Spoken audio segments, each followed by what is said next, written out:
nouvelle journée de mobilisation pour les Gilets jaunes ce lundi dans le sud-ouest. À Bordeaux, le pont d'Aquitaine était occupé ce matin par plusieurs dizaines de Gilets jaunes.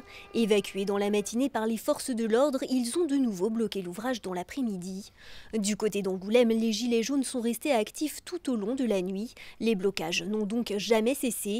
La RN10 s'est notamment retrouvée bloquée. Les Gilets jaunes se préparent d'ailleurs à passer la nuit sur place. Forte mobilisation également dans le Béarn, notamment à Pau, où des opérations de péage gratuits ont été menées tout au long de la journée.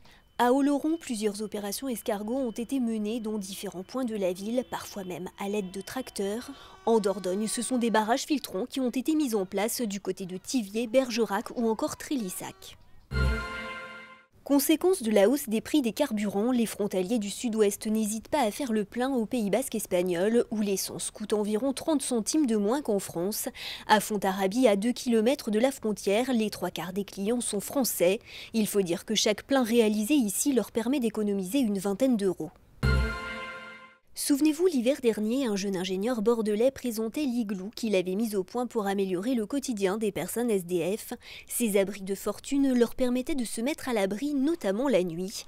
Cette année, la mairie de Bordeaux en a commandé une dizaine destinés aux SDF qui refusent d'être intégrés dans un dispositif d'hébergement d'urgence. Une cinquantaine de ces igloos sera également livrée demain à Paris, à une association qui vient en aide aux migrants. Alors que les premiers navigateurs des deux principales séries de la route du Rhum sont déjà arrivés en Guadeloupe, les 3/4 de la flotte sont encore en mer.